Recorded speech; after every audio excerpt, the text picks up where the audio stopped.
we all need a reason to wake up. For me, it just took 11,000 volts. I know you're too polite to ask, so I will tell you. One night, sophomore year of college, just back from Thanksgiving holiday, a few of my friends and I were horsing around. We decided to climb atop a parked commuter train. It's just sitting there with the wires that run overhead. Somehow that seemed like a great idea at the time. We'd certainly done stupider things. I scurried up the ladder on the back, and when I stood up, the electrical current entered my arm, blew down and out my feet, and that was that. Would you believe that watch still works? Takes a licking. My father wears it now in solidarity. That night began my formal relationship with death. My death. And it also began my long run as a patient. It's a good word. It means one who suffers. So I guess we're all patients. Now, the American healthcare system has more than its fair share of dysfunction, to match its brilliance, to be sure. I'm a physician now, a hospice and palliative medicine doc, so I've seen care from both sides. And believe me, most everyone who goes into healthcare really means well. I mean, truly. But we who work in it are also unwitting agents for a system that too often does not serve. Why? Well, there's actually a pretty easy answer to that question. And it explains a lot. Because healthcare was designed with diseases, not people, at its center. Which is to say, of course, it was badly designed. And nowhere are the effects of bad design more heartbreaking or the opportunity for good design more compelling than at the end of life, where things are so distilled and concentrated. There's no do-overs. My purpose today is to reach out across disciplines and invite design thinking into this big conversation. That is, to bring intention and creativity to the experience of dying. We have a monumental opportunity in front of us before a universal, one of the few universal issues, as individuals as well as a civil society, to rethink and redesign how it is we die. So, let's begin at the end. For most people, the scariest thing about death isn't being dead, it's dying, suffering. It's a key distinction. And to get underneath this, it can be very helpful to tease out suffering which is necessary, as it is, from suffering we can change. The former is a natural, essential part of life, part of the deal. And to this we are called to make space, adjust, grow. It can be really good to realize forces larger than ourselves. They bring proportionality, like a cosmic right-sizing. After my limbs were gone, that loss, for example, became fact, fixed, necessarily part of my life. And I learned I could no more reject this fact than reject myself. It took me a while, but I learned it eventually. Now, another great thing about necessary suffering is that it is the very thing that unites caregiver and care receiver, human beings. This, we are finally realizing, is where healing happens. Yes, compassion. Literally, as we learned yesterday, suffering together. Now, on the systems side, on the other hand, so much of the suffering is unnecessary, invented, serves no good purpose. But the good news is, since this brand of suffering is made up, well, we can change it. how we die is indeed something we can affect. Now, making the system sensitive to this fundamental distinction between necessary and unnecessary suffering gives us our first of 3 design cues for the day. After all, our role as caregivers, as people who care, is to relieve suffering, not add to the pile. True to the tenets of palliative care, I function as something of a reflective advocate as much as a prescribing physician. Quick aside, palliative care, very important field, but poorly understood. While it includes, it is not limited to end-of-life care. It is not limited to hospice. It's simply about comfort and living well at any stage. Okay, so please know that you don't have to be dying anytime soon to benefit from palliative care. Now, let me introduce you to Frank. He sort of makes this point. I've been seeing Frank now for years. He's living with advancing prostate cancer on top of long-standing HIV. We work on his bone pain and his fatigue, but most of the time we spend thinking out loud together about his life, really about our lives. In this way, Frank grieves. In this way, he keeps up with his losses as they roll in, so that he's ready to take in the next moment. Loss is one thing, but regret quite another. So Frank has always been an adventurer. Looks like something out of a Norman Rockwell painting, and no fan of regret. So it wasn't surprising when he came into clinic one day saying he wanted to raft down the Colorado River. Was this a good idea? With all the risks to his safety and his health, some would say no, many did, but he went for it while he still could. And it was a glorious, marvelous trip. Freezing water, blistering dry heat, scorpions, snakes, wildlife howling off the flaming walls of the Grand Canyon. All the glorious side of the world beyond our control. Now, Frank's decision, while maybe dramatic, is exactly the kind so many of us would make if we only had the support to figure out what is best for ourselves over time. So much of what we're talking about today is a shift in perspective. After my accident, when I went back to college, I changed my major to art history. Studying visual art, I figured I'd learn something about how to see. A really potent lesson for a kid who couldn't change so much of what he was seeing. Perspective, that kind of alchemy we humans get to play with, turning anguish into a flower.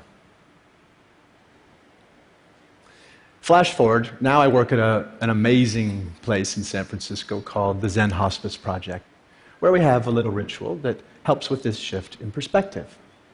When one of our residents dies, the mortuary men come, and as we're wheeling the body out through the garden, heading for the gate, we pause.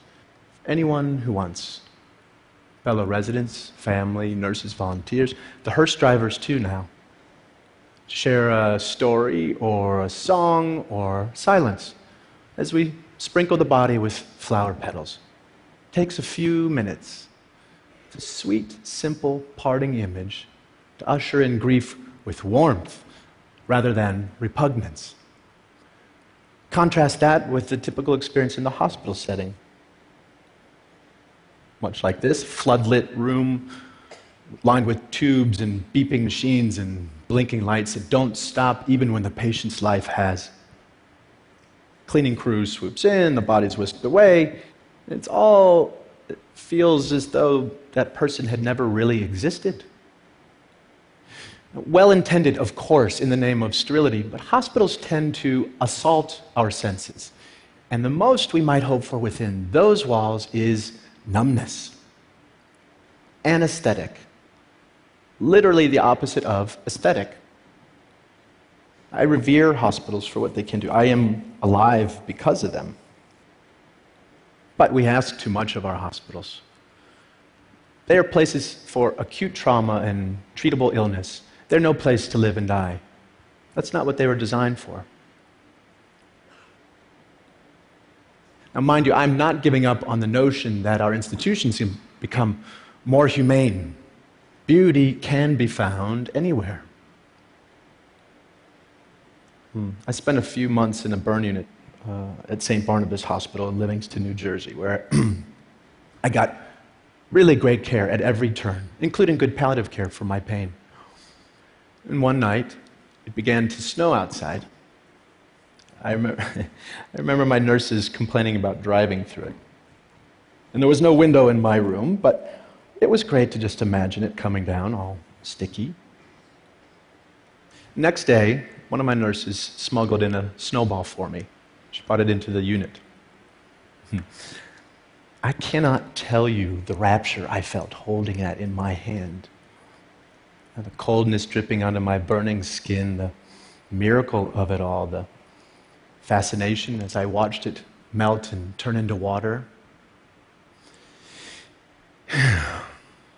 In that moment, just being any part of this planet in this universe mattered more to me than whether I lived or died. That little snowball packed all the inspiration I needed to both try to live and be okay if I did not. In a hospital, that's a stolen moment. In my work, over the years, I've known many people who were ready to go, ready to die. And not because they had found some final peace or transcendence, but because they were so repulsed by what their lives had become. In a word, cut off or ugly. There are already record numbers of us living with chronic and terminal illness and into ever older age. And we are nowhere near ready or prepared for this silver tsunami. We need an infrastructure dynamic enough to handle these seismic shifts in our population. Now is a time to create something new, something vital. I know we can because we have to. The alternative is just unacceptable. And the key ingredients are known: policy, education and training, systems, bricks and mortar. We have tons of input for designers of all stripes to work with. We know, for example, from research, what's most important to people who are closer to death: comfort, feeling unburdened, and unburdening to those they love, existential peace, and a sense of wonderment and spirituality. Over Zen Hospice's nearly 30 years, we've learned much more from our residents in subtle detail. Little things aren't so little. Take Jeanette. She finds it harder to breathe one day to the next due to ALS. Well, guess what? She wants to start smoking again. And French cigarettes, if you please. Not out of some self-destructive bent, but to feel her lungs filled while she has them. Priorities change. Or Kate. She just wants to know her dog Austin is lying at the foot of her bed, his cold muzzle against her dry skin. Instead of more chemotherapy coursing through her veins, she's done that. Sensuous, aesthetic gratification, where in a moment, in an instant, we are rewarded for just being. So much of it comes down to loving our time by way of the senses, by way of the body, the very thing doing the living and the dying. Probably the most poignant room in a Zen Hospice guest house is our kitchen, which is a little strange when you realize that so many of our residents can eat very little, if anything at all, but we realize we are providing sustenance on several levels: smell, the symbolic plane. Seriously, with all the heavy-duty stuff happening under our roof, one of the most tried and true interventions we know of is to bake cookies.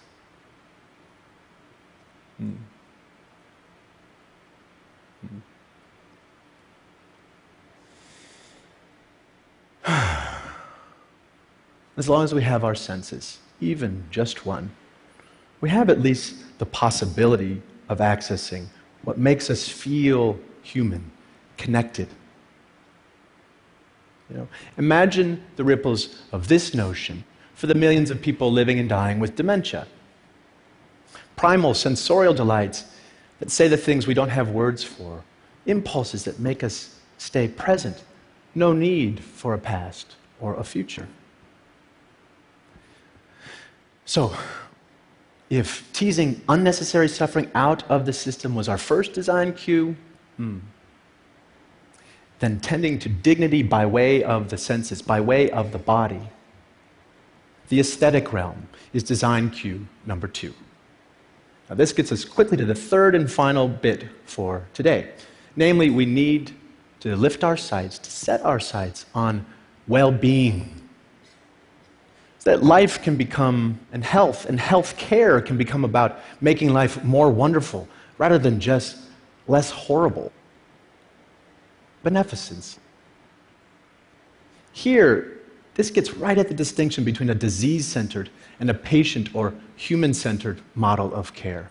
And here is where caring becomes a creative, generative, even playful act.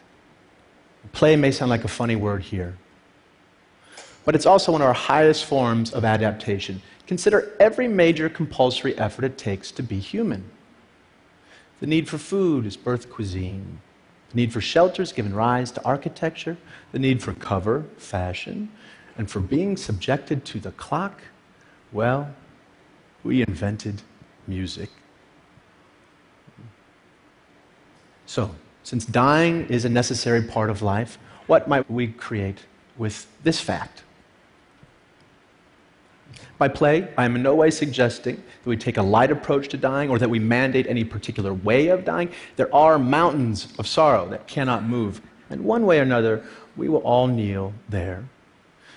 Rather, I am asking we make space, physical, psychic room, to allow life to play itself all the way out, so that rather than just getting out of the way, aging and dying can become a process of crescendo through to the end. We can't solve for death. I know some of you are working on this. Meanwhile, we can design towards it. Now, parts of me died early on, and that's something we can all say one way or another. I got to redesign my life around this fact, and I tell you, it has been a liberation to realize you can always find a shock of beauty or meaning in what life you have left. Like that snowball, lasting for a perfect moment, all the while melting away. If we love such moments ferociously, well, then maybe we can learn to live well, not in spite of death, but because of it. Let death be what takes us, not lack of imagination. Thank you.